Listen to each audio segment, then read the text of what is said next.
everybody, it is Romania Black, and we are on episode 14 of 86. So yeah, this is the last episode that I'm not really going to pay too much attention to the OP. I can't avoid comments. I know 2 episodes I said I was like, I'm not going to read any more comments at all. But then I was getting comments for the earlier episodes on YouTube. And basically, it's hard for Romania Black to not read comments, especially people on Patreon that are leaving comments. So I think that, I'm amending what I said. I'm basically not going to be pressured to read comments. I think that that's the amendment that I'm making to my declaration a few episodes ago, because I do like answering comments, and when people are nice and they're not like trying to correct me and things like that, then it's great. And when they're just being, just saying stuff about the episode, that's fine. Cool. So I basically am going to be very selective with what I read. If I get the hint that people are trying to spoil me, I will probably have the mods check out that comment. Usually you can kind of tell when somebody's spoiling you or about to spoil you. You just get a vibe, and I'm like, So if I feel that way and I want to read that comment, I may have the mods check it out. But more than likely, if I get the vibe that somebody's trying to spoil me in a comment or telling me something about the light novel or something, then I probably just won't read those. But if people are just talking about the show in general, or there's been a couple comments on YouTube, especially with episode 11, that were really supportive, being like, don't give up. And so I was like, okay, which I really appreciated those. So thank you if you gave those comments. And there's been some on Patreon that have been very supportive too. So I'm not saying that I'm never going to read comments again, but I'm going to be very selective. And if I get the vibe that the comment is maybe being condescending or is trying to spoil or something like that, then I just definitely won't read it. But if it's a general comment, then it's fine. But somebody noted, they're like, so yeah, in episode 12, the ED that you were like, should I be watching this? That was the OP. And I was like, shit. Luckily, I wasn't paying that much attention because something seemed off, and so I stopped paying attention. So I really don't know what happened in that EDOP. Next episode, I'll be able to watch it, though. I've been told I can actually pay attention to it and watch it after this episode, so yay. So, our crew, of course, they can't just sit during peacetime when their comrades have been still inhabited with the Legion. They've got to go after them. Lena, we haven't checked in with her for a bit, so we know that she's over with Cyclops in another unit. But I'm very curious. My big thing right now is, what the hell is the Empress? What is Frederica gonna do? She's like 10. Or is she? And I say that because I talked about at the time when I was recording episode 13, episode 12 had just premiered on Patreon. And someone in the Discord was like, and here's the thing, I do get in the Discord a lot. I have the channel kind of muted so that I don't get a pop-up spoiler, but I will get in there quite frequently to post screenshots and things. And if you are posting a spoiler tag, just know that when you post a spoiler tag, I don't ever click on black boxes on Discord. I will not click on a black box. I know that that is not for me, and I have a very good sense of self-control. But if you're going to put something in a black box, don't say what is in the black box. That's not good, because somebody was like, so I have this comment about the voice direction decision for the Empress, but I'm going to spoiler tag it because I don't want Romania to get any expectations. And I'm like, so... So I think I'm correct. I think that she's not really as young as she looks. She's older. She better be older. Otherwise, like last episode, we're going to have some issues. But I think she's older. I think they just think she's a child, but she's not. Some of her actions don't quite match up with that, but a lot do. So it's more matches up with her being an actual adult and posing as a child than not. Or she's an adult that kind of has, she was an adult that never had a childhood, so she like gets to have these like childhood indulgences. We'll find out. But we'll find out. But just know, if you black box what it's about too, or just put light novel in parentheses or anime. That way people know what you're talking about in the black box and if they want to click on it or not. But I don't know. I'm really excited to see what this episode brings. But I'm very curious what the hell Frederica is going to do, why they're letting this child onto the battlefield. That seems like a bad idea, but maybe she's not as young as she seems. we'll see. So we're not going to waste any more time. We're going to dive right in. I've got the episode right after the OP has ended. And so we're going to start episode 14 of 86. And we're going to do that here in 3, 2, 1.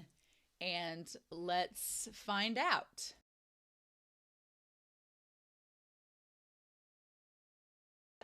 Whew. Well, that was heavy. All right. Damn, this show, I guess on the one hand you could say that it doesn't mess around, but at this point I'm used to being emotionally battered by this show, so I can't say I'm surprised. I mean, Eugene had death flags from the get-go that he was going to die. I mean, you can't be that close to Shin. Only Lena's going to be in-game with Shin, so. But man, are we just speed running again? Because I feel like we're speed running again. I don't know. The pacing of this show is quite bizarre to me, and I want to like it, but it's not my style personally. I'm the type of person that I like to kind of sit in and settle with the show, and I like to get the information kind of spread out. I like to get interacting with the characters. I like to get, like, I want to get, like, in the trenches with them, one-on-one, like, eating lunch with them. We did get, like, a 5-minute lunch, so that was good. And so I really like when shows take the time to sort of like let you kind of live in the environment and start to feel it out. But that is not this show. This show has an agenda and we got to keep moving. And I was thinking of how to describe it while the ED was playing. It's not like, it's almost like it's just, it assumes its audience has TikTok brain. It's the only way I can think of it. It assumes its audience has TikTok brain. We can't spend too long. You'll get bored if we spend too long there. But that's not true, because then, like, back in episode 10, we had that beautiful episode where they slowly made their way through the zoo, through all of the remnants of the Jihad territory. Like, in comparison, that episode went really slow, and it like let you settle in and feel it, and it was atmospheric, and I'm much more in tune with that sort of thing. This whole, like, we didn't spend, they basically learned how to operate the machinery, which they already knew how to operate the juggernauts, so, and they had years of experience with it, so we shouldn't be surprised that they learned how to use it very quickly. But we'll talk about this episode. This episode was weird. I feel like it was very weird. And I was like, but, it's like they give you one episode where it kind of takes its time. Like last episode, they were able to walk around town. They're like, well, that was boring. Let's just speed everything up. Because like literally 6 months pass in the matter of one episode. And I'm like, whoa, slow down there, show. You, come on now. I don't know. For a series that supposedly has like 13 or 14 light novels, I'm like, what the hell are they talking about for 13 or 14 light novels? Because it seems like we're just rushing through this at breakneck speed. And I know it has places to go and things to do, but I kind of want it to stop and smell the roses for a hot second, and it has no time to do such things. But let's go on through this. I didn't feel the need to bring Whiteboard Coon out because we don't settle long enough with any information to really delve too far into it. They spit out some words and they're like, you'll figure it out. But I do want to make note that there's a couple things. The number 2, and on Eugene's helmet is the number 2. The number 2 is pretty prevalent throughout this episode, like things happening in pairs. So, for example, the machinery that they operate with the Jihad, it requires 2 pilots instead of 1. Already, I mean, you can talk about like the symbolism of that, where it's like, okay, you have 2 people operating instead of 1. So you have a pilot and you have a co-pilot, kind of like you do in an airplane situation like that. And it's the idea that you're not by yourself. You always have someone that's there for support. And you could say that goes back to the whole idea of Jihad wanting to support the 86 and tie back to that and do all of that. I will say, I've thought about this the last couple episodes. The symbolism of 86 is kind of like a scavenger hunt. It's sort of like there's just a checklist, and will you find all the symbols in this episode? And it's just like a checklist as you go through, and you're like, yep, there's that, there's that, there's that, there's that. And you feel like if you miss something, then somebody's going to call it out and point out what you missed. But I do like the number 2 being a theme of this episode. And poor Eugene, like I Here's the thing. A part of me wanted to cry because Eugene, the way they draw Eugene looking up at Shin as he's dying is one of the most heartbreaking, gut-wrenching illustrations that I've seen in this series so far, and it makes you want to vomit and cry at the same time. But then I've only known Eugene for an episode and a half. I don't really have an attachment to him. So I'm kind of like, well, yep, you died.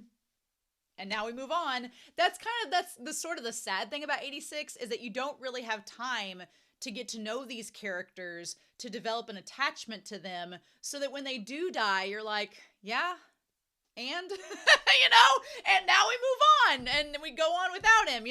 I wish we'd spent more time with him. I wish we had gotten more of him being with Shin, with them having more conversations. It just feels sometimes like the show, I don't want to say it feels like an AI's writing this because it doesn't, but it feels like the show's like, why, yes, we did have a lunch scene together with Shin and Eugene. We did have a library scene with Shin and Eugene. We've had these two scenes. They know each other. See how you have developed a relationship. Now we're going to kill him off. Don't you feel sad? And it's like, well, but show, you need to have more scenes. You need to get more invested. You can't just...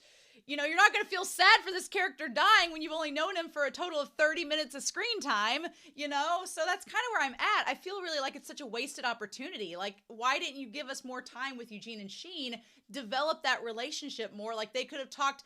I was waiting, honestly, for Eugene to have a conversation with Shin about being brothers. Like, Eugene never asks Shin. I mean, he assumes that Frederica is his sister, but Shin kind of says otherwise, so he knows it's not his sister. He's just kind of like, oh, you're kind of watching over her like a sister. But I was fully expecting Eugene and him to have a conversation about being brothers, like Shin asking him about being, a brother like Ray was to him. And there was so much potential with Eugene's character that you could have had with him and Shin conversing and developing those characters, developing those relationships, but the show has no time for that. And it's not the show's priority. And so again, character development is not this show's element. It just isn't.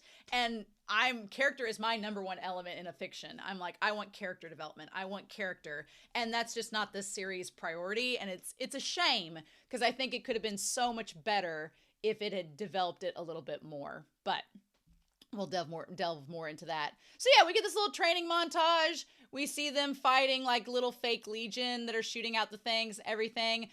Again, we have no clue who these older guys are. They don't get names. They're just, I think maybe the one guy with the hat that looks kind of like, he looks like the guy from Jurassic Park that's like, clever girl. He looks like him. Does he get a name? Maybe. We'll see. But none of the other guys gets names. Marcel's the only lieutenant that gets names. The blonde with him, we don't know him. But yeah, so we have the Geods versions of the Juggernauts that are piloted by two people. One thing that is interesting is that the lights on top of the whatever they're called, they look kind of like the light on Fido, and that they're called scavengers. We finally get a name for what Fido is. It's a scavenger, but the light seems like the light on the Geod Juggernauts, whatever those versions. They're a German name.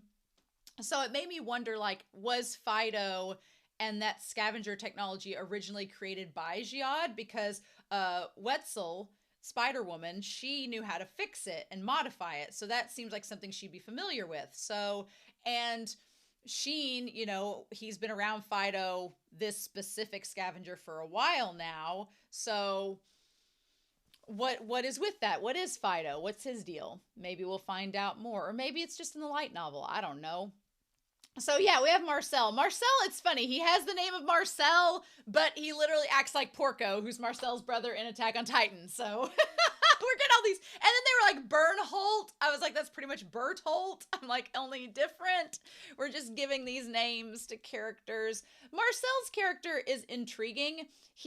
But he kind of is this flat character that's just like the stereotypical, we can't trust the 86. They're monsters. All they know is battle. And I'm like, well, no shit. That's what the president and them told you. I loved Eugene's character. Maybe I'm so defensive of Eugene's character because he had so much damn potential and I wanted more out of him, and now he's gone. And I'm like, we had him for 2 episodes. I had him for 45 minutes, show. Give me this. Let me have my BL agenda for 45 minutes. Please. Like, it's so sad because it's gone. It's over. No time. But yeah. And of course, you know, Shin does the badass thing where he, you know, jumps over there and the guys are like, oh my God. New guy's in the corner puking his guts out. If you get the Tommy Boy reference. But yeah, Shin's over here showing off for his boo. Showing off for his Eugene. That's why Eugene had to die, because of the BL agenda. We can't have that in 86. No siree. I wanted to celebrate that more. No chance. Now I'm sad. But yeah, I really liked Eugene's character. He was great. Loved him. Not here now. No need for him. And so he's like, March the hell, what the hell was that? So yeah, so like a few weeks have passed. It's February 11th. So like nearly a month has passed from last episode to here, which makes sense. They've been training for a month. And I'm not mad that they didn't show much of the training montage, because we know that they're used to battling in the juggernauts. They have a handle on it, right? And the main thing we're supposed to get out of this scene is that the 86, since they've been battling for a lot longer than these younger cadets, they have a more guerrilla warfare style of tactics. They're used to doing things on their own. They're used to being just left to their own devices to battle however they want to. And the military here that's more structured and organized is like, whoa, you can't do your own thing anymore. You need to follow protocol. And Shin's just like, F you, I'm going to do what I want.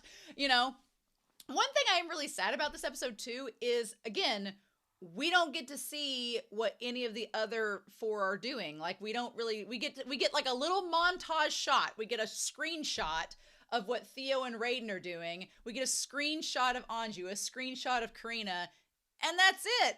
They don't tell us what they're doing. They don't explain. And the thing is, these 5 have been together this whole time. They fought tooth and nail together to get to where they are now.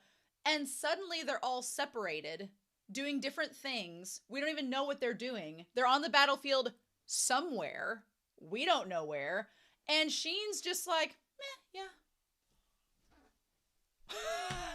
You know, I'm like, your characters have been together this whole time. There's no melancholy. There's no bittersweet. There's no like looking at each other and being like, hey, we're going to go be sent off to different flanks. And like, why are they being separated? Is there going to be an explanation for that? No. Oh, okay. I was like, we're just speed running to get through it. It's like, nope, everybody, they can't pay attention long enough. So we got to keep moving. I'm like, why?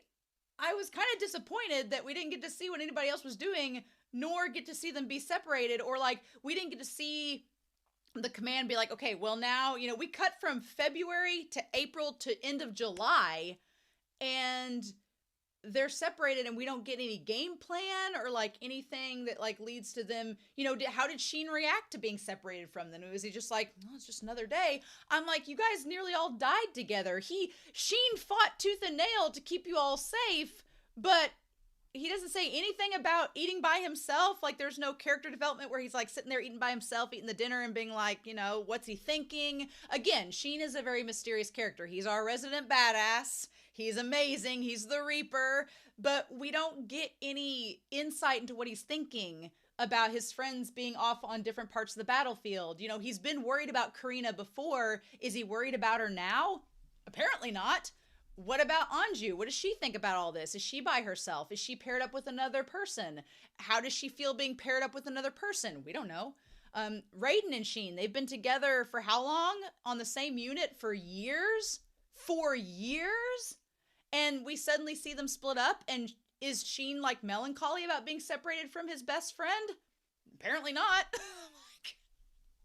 What about Theo? What's he think about all this? Theo seems like a lone wolf. What does he think about being paired up with someone? We don't know. That's not important.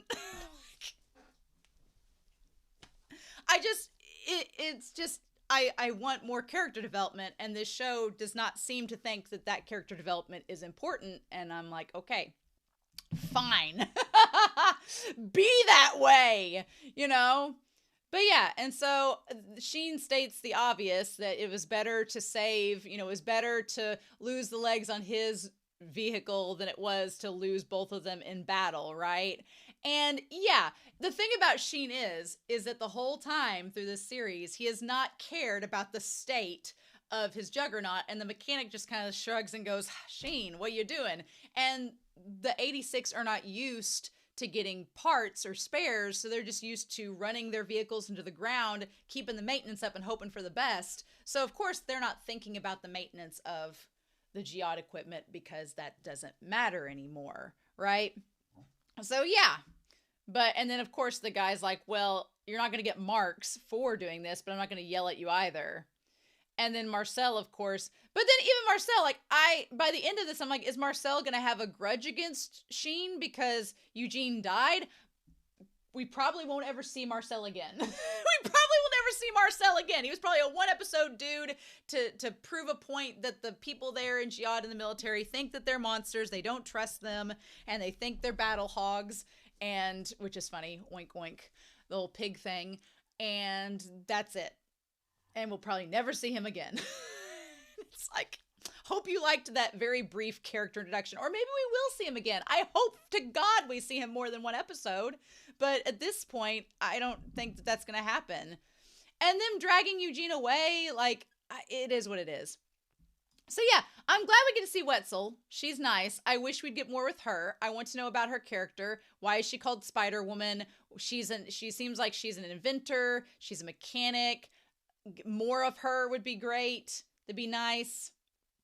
And then they're like, oh, Eugene, you need to put yourself some distance between those. And word around the squad is that you guys have a crush on each other. I'd give for any character development at this point.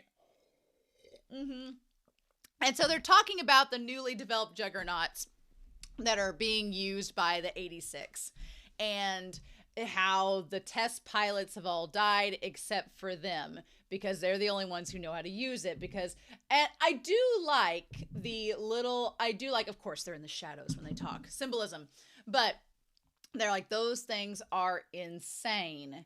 And they're like, they're based on Republic's designs, which don't factor in pilot safety at all. I really do like that point that's brought up. I'm glad that they bring up the point that the Republic did not care about the safety features of the Juggernauts because they didn't care if the pilots lived or not because they were 86. But because Geode would like its troops to live longer than a day, they are obviously not considering that. And the pilots are not used to driving something so dangerous, but the 86 are. So I thought that part was interesting. I liked that being brought up because it's something worth mentioning.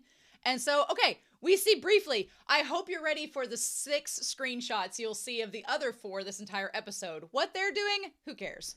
So yeah, Karina and Anju, they're with a bunch of ladies. Why are they with only a bunch of ladies? We don't know. It's not explained. So they're like, a dozen test pilots have already died. They're with a bunch of girls. I feel like it should be relevant they're only with girls. But the show feels no need to explain to us what it means yet. Maybe it will later. Then we see Raiden and Theo out walking together. What are they doing? We don't know. You don't need to know. And then we go back to the shooting range, and of course Shin has to look badass, and he is the Reaper. Da-da-da-da-da. And they don't understand how the whole functionality of life and death goes for the 86, right? Then we see them all together looking at the new technology, checking it out, and Wetzel says, do you guys want to go on a trip? So they have little communicating devices that are called the eyes that are brought up, which is interesting. That, the 86, back when they were fighting with the Republic, didn't have eyes. They only had ears, right? And now they had the ear device, and now they have the eyes that are attached to the microphones they're using. We jump a month to April 1st. A month we jump ahead. What have they been doing over that month? Not important. So we jump ahead to a month, and they're being taken. Something's on the trucks. And then, okay, so Sheen sees out of the corner of his eye, he sees Frederica in the truck with them. And then we have the 2 butterflies. Again, the number 2. You had the 2 butterflies. You had Nina and Eugene, the siblings. You have Shin and Frederica. You had Anju and Karina together. You had Raiden and Theo together. Everybody were in duos or pairs this episode. That was kind of the little thematic symbolism you get for this episode to break down. And then she's like, when you came through, this was still under Legion control, but we've taken this place back over the last 6 months. So yeah, it's been 6 months. And then they see where their juggernauts were where the juggernaut was left behind, right? The remnants of them. We found these stranded Republic juggernauts. Yeah, the ones, and then but then there's the old Fido there. So Fido's there in the center. So they took out the black box, the core processing unit of the old Fido that would have all the footage in it. And then they put it in a new Fido, right? Which is the one that they see there, the new improved one. I don't know. I guess I'm expecting to see I thought we'd have like an end credit scene where the president was like looking over the footage from Fido, or what happened to that footage. Did they look at it? Did Wetzel look at it? Did anybody get a glimpse of it to see? Because you would think that information tucked away in Fido's box that makes him him, that they've transported into this new device, you'd think they might look at that and extract any information from it, like look at all the video footage that Fido took of them while they were in the 86th district, and maybe I don't know, do something with it. And I know I'm only on episode 14 and there's all these episodes to go, but I'm like, I keep wondering, I'm like, are they gonna touch back on any of this, or is it just not important to the story and they're just gonna leave it behind? Because it feels like a lot of wasted potential and things you could do and things you could expand on. Okay, maybe not. But yeah, so they've made this. I really like this scene, and I really like the fact that they say in the Feder scene when someone dies in battle, their name is engraved on a memorial in the National Cemetery. We know that San Magnolia does the same thing for supposedly their troops, but not for the 86. And we see all their names on there. Like we see Haruto's name. I don't want to sound bad, but like, I really liked this scene, but there was no time to let it sink in. Like, it's supposed to be this beautiful thing, but they're like, look, we erected a memorial for them. Isn't that great? Oh, look, here's Fido. Isn't that great? Time to go to battle. And it was like a minute. I'm like, you gotta let moments like this settle in. Like, there needs to be a big swell of music and to like look at those names. And like, if you don't want to be cheesy and have the montage of their faces, in that moment, you don't have to do that. But you could have at least had like a moment of silence and like let it like the wind blow through, let the soundtrack blow through. You got Sawano on this, come on, and like let it just sink in. But there's no time in this episode to do that, so you don't really get. It's just like we took this detour in the episode to show you this nice gesture that the Jihad Federacy did. Wasn't that nice of them? Now let's go back to the battlefield. It's like she took them out there, showed them the grave, met Fido, and then they left. And there was no time for that moment to sink in, which is a shame. Because there could have been like some emotion, like swell up in that moment, but no time. No time at all. And she says, now you've graduated from the officer school and before long you'll be sent into battle. And they're all excited about being sent into battle. And they don't say a word because why do we have time for them to speak? Then nobody said anything this episode. It was frustrating. She's like, you're going to be under the squadron, which was under her command. Well, okay, Greth Wenzel, commander of the 1028th Test Unit. We don't see her after this, so we don't know where she is. Instead, we have Bernholt. We have him instead. And so then we have Frederica, who brings out Fido. And I do like, don't get me wrong, I do like Shin and the way he reacts to Fido and seeing him again. I'm glad Fido's back. I'm glad he's here. Is he going to be on the battlefield? I don't know.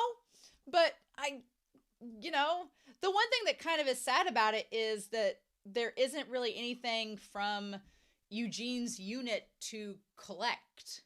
You know, there's not a piece of the Vandergarter or whatever it is. There's not anything to collect and give to Fido. There's nothing to take with you from him except the locket with Nina's picture in it. That's pretty much it. Also, is there a tie to I was just thinking about this looking as Frederica has her hand on Fido, her red eyes look like they are glowing and Fido's red eye is glowing. Is there a connection to Fido? Is Fido powered by the brain of one of their relatives, you know, Shin and Frederica's, because Shin and Frederica seem like they're distantly related or have the blood of the telepaths within them. Is Fido created with the same kind of blood or the same kind of lineage in mind?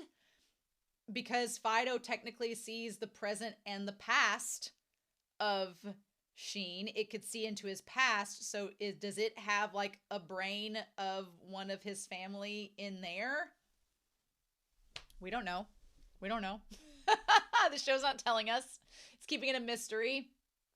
And then, yeah, we go on. We spend more time talking about Fido's new upgrades than we do with the memorial.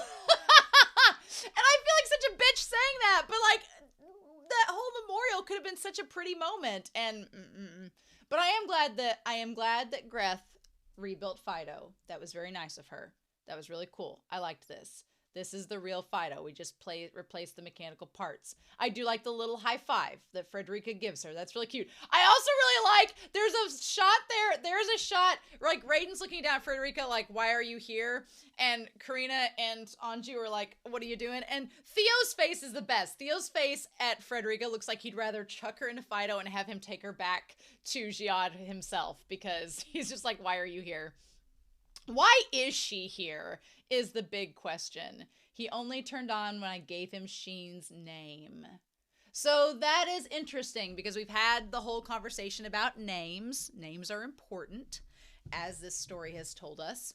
And it only reacted to Shin's name. So is this specific scavenger one that has imprinted on Shin? Was it assigned to Shin? Will this show give us answers? Probably not this season. They're probably buried deep within the light novels somewhere.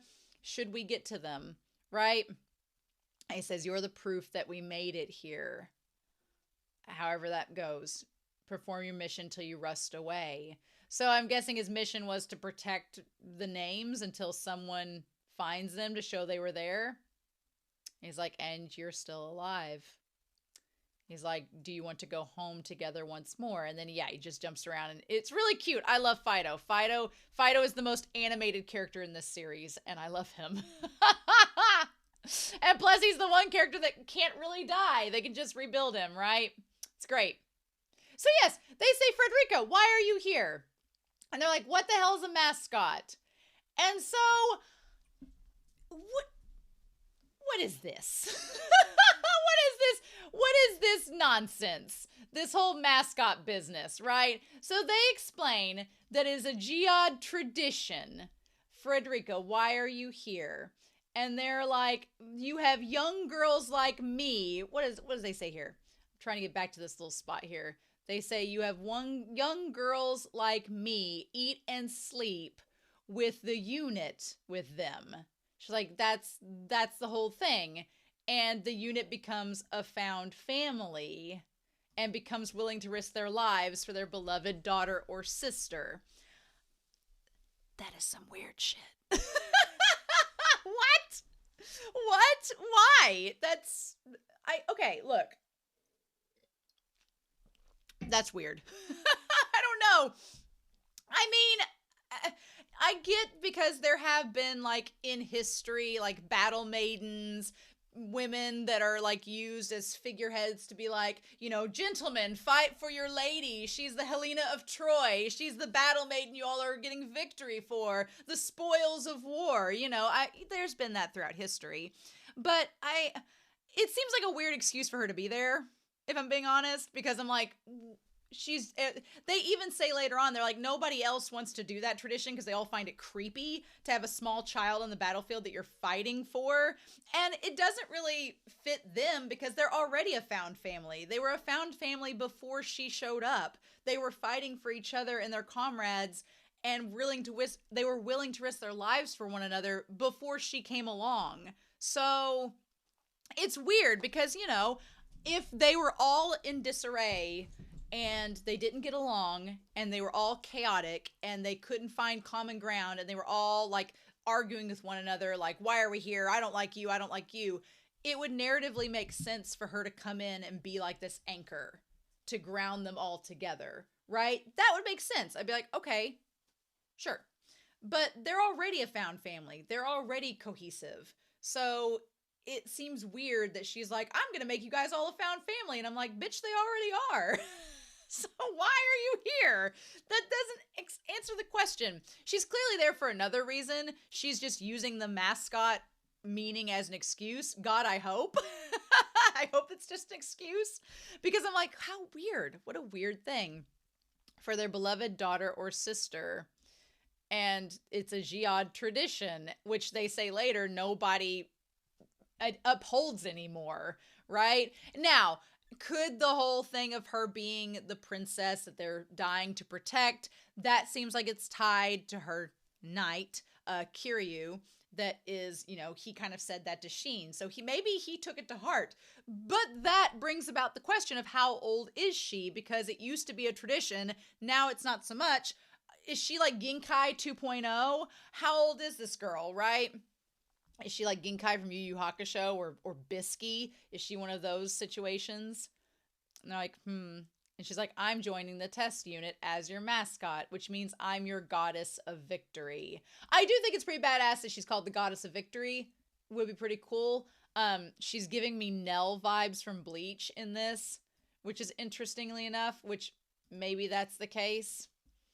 Because here's the thing, she acts very childish the rest of the episode, not like her, you know, wise speaking self 2 episodes ago, but she acts very childish in this episode. But, you know, Nell in Bleach was an otherworldly creature, but she kind of acted childish until she became an adult.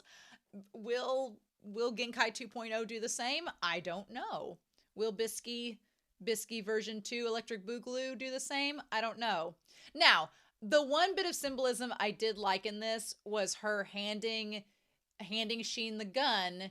Here's the gun that you got, the gun that took all the lives with them to the final destination. And in the same episode, but again, in the same episode, we get the gun, and then it's almost like the story was like, well, we've introduced the gun in this episode. Before people forget about it, we need to have it have symbolic meaning. And I'm like, or you could wait a couple episodes, let it sink in, and then have symbolic meaning, but okay. But I did like that he gets the gun, and by the end of the episode, he has to use the gun, right? And he gets that back. Shin having a fondness towards the gun, it makes sense. It's just sad.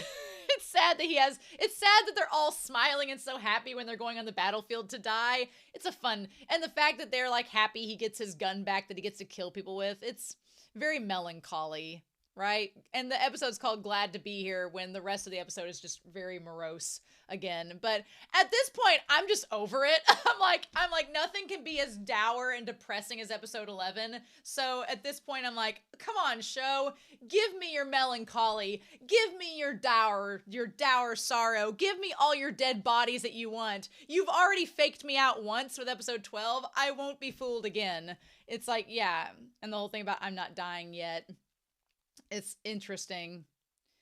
And then what's interesting too is that they're supposed to be in units of 2, but we don't see the guy that was with Eugene, so I guess he just was already dead. I guess so. I'm curious to see too, they haven't told us, but do the 86 members have gotten taken to become Legion? Do the members of Jihad get taken to become Legion? We don't know.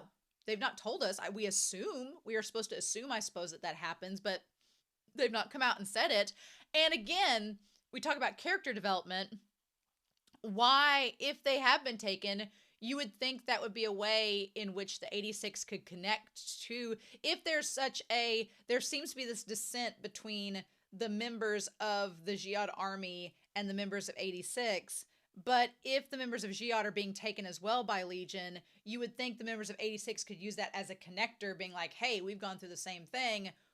we've done that too. But instead, they're just not saying anything. So, and we don't know, have Theo, because Shin has obviously been, kind of pressured against. They're like, oh, keep away from Shin, keep him at arm's length, which Shin doesn't seem, if he notices, he doesn't care. And if he doesn't notice, then it doesn't bother him. But we don't get to see how Anju and Karina don't seem like they've been shunned. Neither do Theo and Raiden. So is it just Shin? It'd be nice if we had time to know and explore that, but we don't.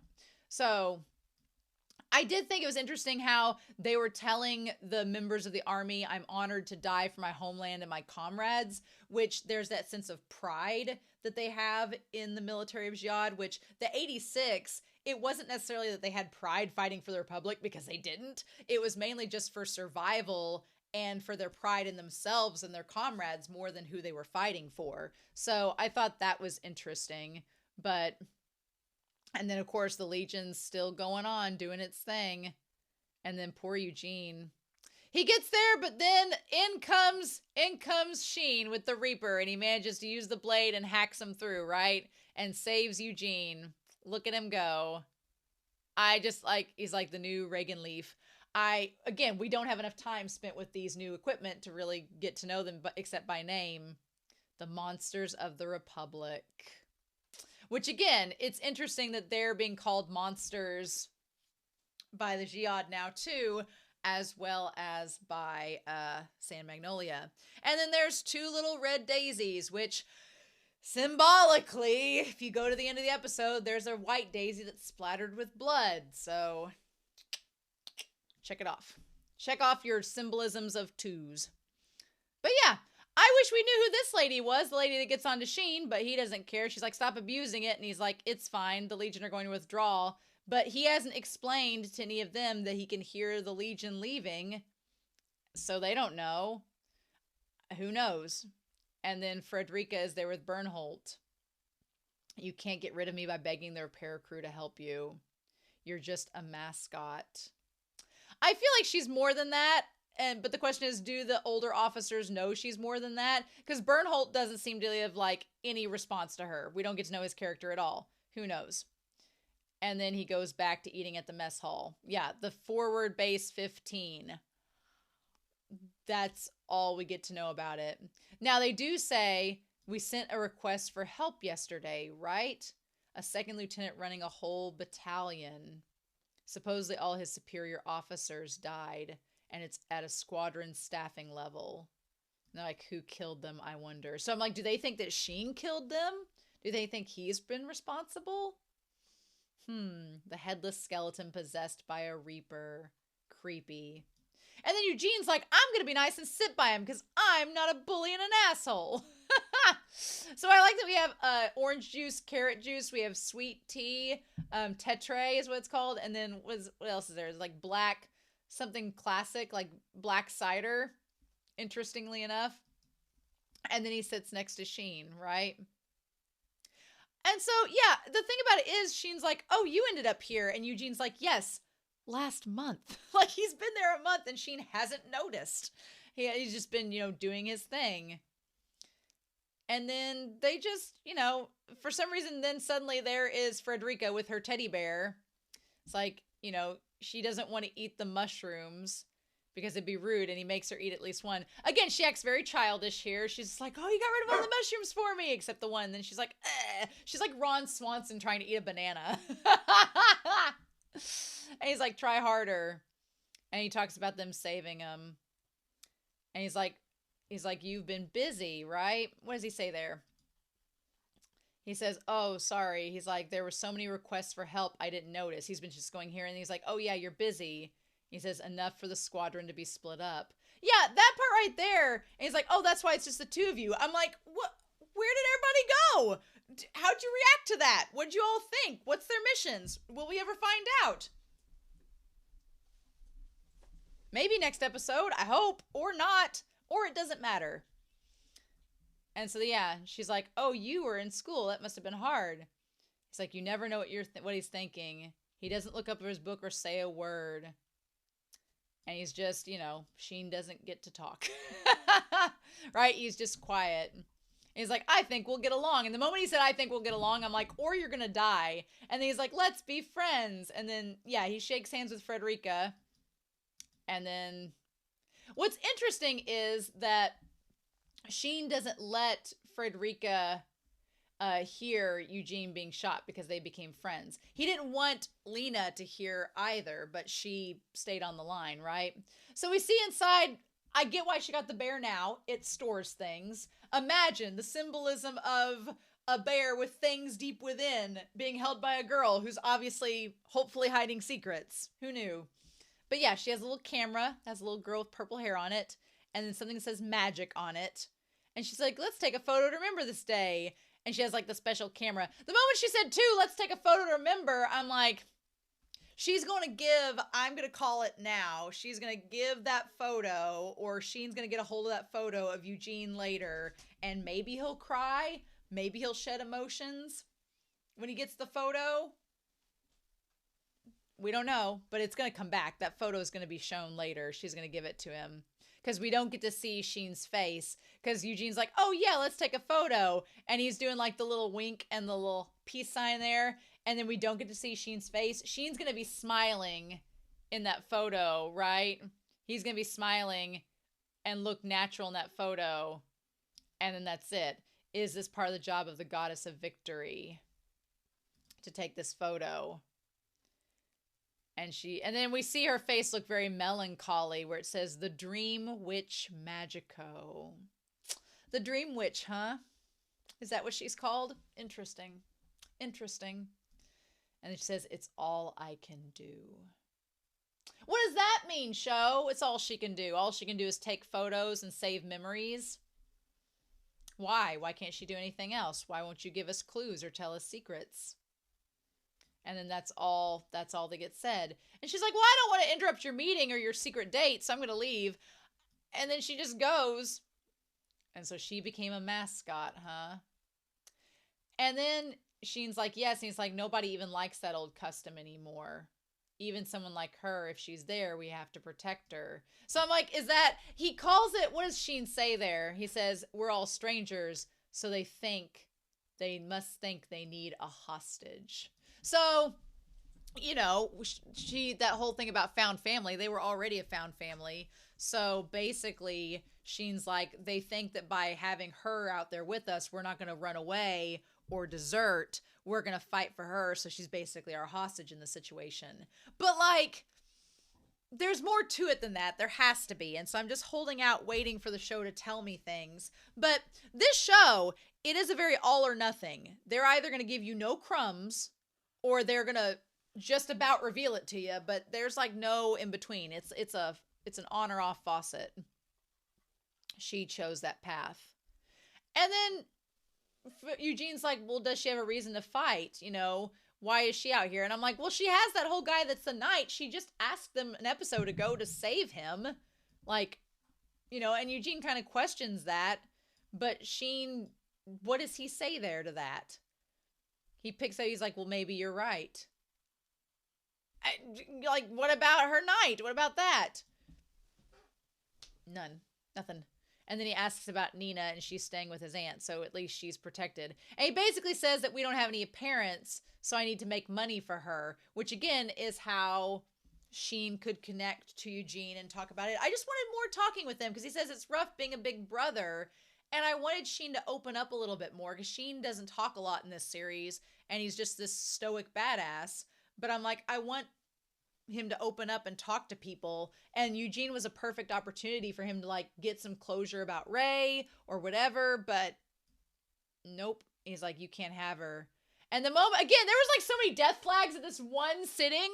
They were like, you know, glad to meet you. We'll be best friends. Here, let me take a photo of you before you die randomly. When I'm done and off tour, I'm going to take her to an amusement park. Nope. It's like the show gets real heavy with that death flag, and then it just throws the death flag right on you. And he's like, and that's when Sheen says, you really shouldn't have joined the military, right? Because he's like, the way that you're talking, the way that Sheen phrases it, it's almost like if you're thinking about life after the war, then you're not going to survive it. Is kind of the gist of what he's telling him there. He's like, you know, if that's what you're thinking, then are you really going to survive this or not? He's like, you really shouldn't be in the military if that's what you're thinking about. You should be back home with her. And he's grabbing the picture and he says, well, the war's not going well, and I don't think that's going to change. And he's talking about his unit losing people. So, but again, the only details we get, we don't actually get to see how bad things are or get any kind of inkling of just the scale of, is it as bad as the 86 was? We don't know. All we get are these like 3 lines of dialogue that say the war's going pretty bad. We're not doing as good as we thought. It's not changing, and we're losing more people than we probably should be. From a general's perspective, it just means fewer mouths to feed. So, you know, saying from his perspective, they probably don't care, but it's interesting. It's interesting. And then he's like, oh, sorry. And then he says, but what about you? Why did you? And then Shin gets up. But again, we don't get conversations. We don't get conversations with them. It's so frustrating, right? And then the Legion shows up. And he's like, they never give up. He's like, I bet girls don't like them. And he's like, oh, okay. See you later. And then it's like, see you later. And then dead. Which, the shock value, yeah, gut punch. It's a gut punch. His arm's just there, and he's dead, and it's horrifying. And then there's, like, the bad news. We see just this, like, mass of blood and guts. And then Shin goes up to him, and there he is. And I'll give the show this. It's heartbreaking. Like, in the shadow, the light versus the dark, like the way that Eugene looks is utterly heartbreaking, gut punching, so sad. But I'm not gonna cry because I barely know him. It's just like, it's kind of like Daya. You don't get to know these characters long enough to really get attached to them and care about them, and then they're just gone. You're like, oh well, as long as it's not the main 5, we don't have anything to worry about. And then, but it's so sad. Like, I wanted to cry for him, but don't have time. Because he's like, go get the picture. If we had had, like, another, and then here's the thing, too. This series, if it's so long, you could still take so much time with it. I don't know. Because he says thank you and everything. I mean, it's horrible. I feel bad for Eugene. It's, like, the saddest death that, well, it's not the saddest death we've had in the series yet. I would say Daya's is sadder, but it could have been. I just feel like we should have had longer with him and Shin. Develop that relationship a little bit more, make that hit a little bit harder, and then cut to something like this. Oh, Waterworks. Would have been, but I feel like too, the problem is if you're writing a story, and I hate to nitpick this series like this, but it's one of those things where they were like, death flag, death flag, death flag, death flag, death flag, death. If you're going to do a death flag, you got to give it a little bit of time to breathe and then hit your audience with the death if you really want it to have the most impact. Because from a writing standpoint, you can't on one page give us the death flag that's foreshadowing, and then the foreshadowing is only for a page, and then the next page they're dead. That's not long enough to really impact your readers and make them go, oh my God. It's just like, oh, well, that wasted no time there. You're in other series, and again, I hate to compare 86, but in other series, you get a death flag early on in the season, it's planted there. You give your audience time enough to forget about it, time enough to get attached to the character, to forget about it, to lull them into that false sense of security, and then you snatch it out from under them and you're like, nope, actually dead. And then they can go back and go, oh my God, that death flag. Yes, it was all there from the beginning. It was foreshadowed. Here, it was barely foreshadowing. It was just, yep, there's a death flag. He's going to die. And then, yep, he did. And that's all you get, right? It's just the show doesn't seem to want to it doesn't seem to have enough patience with its own characters to let that play out, right? But God, man, they don't spare you from the gore, though, of him getting shot and like seeing his brain matter on that ear That damn ear that they show you with the hair and everything. Ugh. And then Sheen doesn't have any emotion. And the thing about it is, too, is that Sheen, like, he doesn't have any emotion there. He's so emotionless doing it, like, yep, this is another name.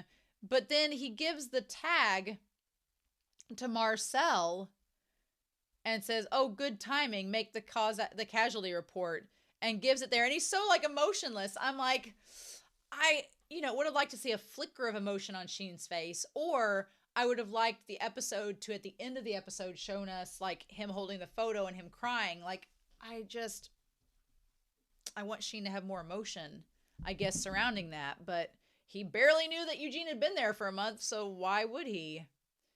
Now, I did like the idea of them asking, why didn't you save him? You know, because that's never brought up in this series. Like, why didn't you save him? I'm like, well, he is pretty much gone. His arm was like over 20 feet away, Marcel. I don't think there was much saving him at this point. He looked like he was going to die. And the other officer seems to recognize that as well. And he says, you could just leave. And I like this idea that he tells Marcel, being like, are you no different from those scum in the Republic? I like that everybody keeps going back to, we don't want to be like the Republic, but if you guys want to stop fighting, you can.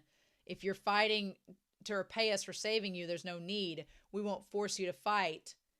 You can leave the army and live happily. And Sheen's like, okay, where are we going to live happily? Back in Jihad, in this place we don't even know? With our families that don't exist? While our comrades that we know have been turned into Legion are fighting? That's not going to happen. So Sheen's like, no, sorry. He just gets in there. And then he lets the little, the eyes go back on for Frederica. And so then there's new orders from Wetzel to gather up at a point for a new attack. And then that's it. And then Frederica says, Shinai. And we get everything turning on to see everything. Are you okay? And straight ahead is Eugene right there. And of course he's not okay. He just shot some guy he, like, was getting to know. And he says, yeah. And I'm like, I'm all for badass Sheen, but I want Sheen to have a little bit more vulnerability and, to register that. Like, I was just waiting for him to get the photo. And if he gets the photo later on and cries over it, I'll be like, good, your character needs to cry. He needs to, like, shed some of that emotional baggage, but I don't know. So yeah, I talked for a while about this episode, but I'm sorry if I complained about it most of the time, but it is just, Eugene's already gone, and that sucks. And I didn't think Eugene was going to live throughout the whole season. I figured his character was there to die. His character there was there to get to know Sheen, to draw out some vulnerability with Sheen, maybe have Sheen reveal some stuff about him and his brother, whatever, but none of that. Ain't got time for that.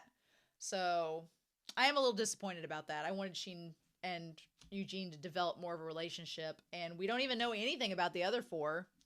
They're just off doing their own battles, which is so bizarre to me that it's just, we split up the 86 that have been together this whole series, and there's nobody says anything about it. It's just a thing. All right. Okay. I guess that's novel. I guess, it would be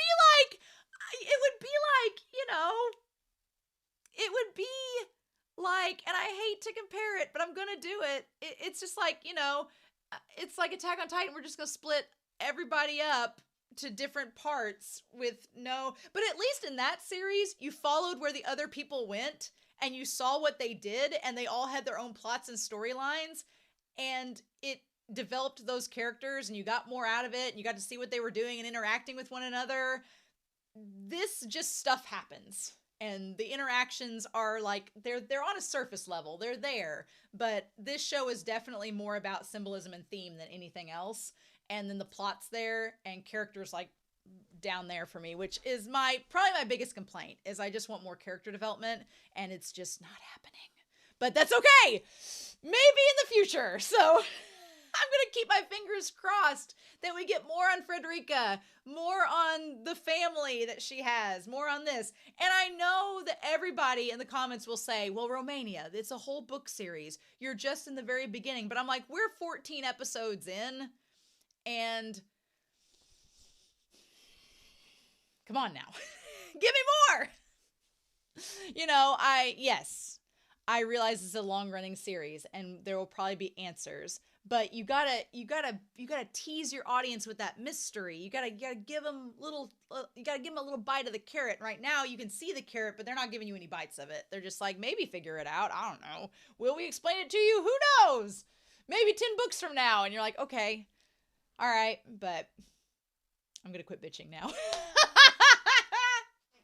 It was a fine episode, but it was just So I'm sad Eugene is dead. I wish we knew him longer so we could connect and have a deeper appreciation of his death, because his death was beautifully animated and was very sad. But at this point, they've killed people off. Like, I guess I shouldn't be surprised. Other than the 5 characters that are left of 86, we're not getting to know anybody long enough to savor their deaths. It's just like, nope, gone, bye. Cool. R.I.P. Eugene. We wish we knew you longer. We wish we knew you longer. Anyway, I hope y'all have a wonderful week. Please stay safe. Take care. I'll be back next week. I can watch the OP next week. That'll be fun. And we'll see what fresh fun awaits us with the next episode of 86. Bye.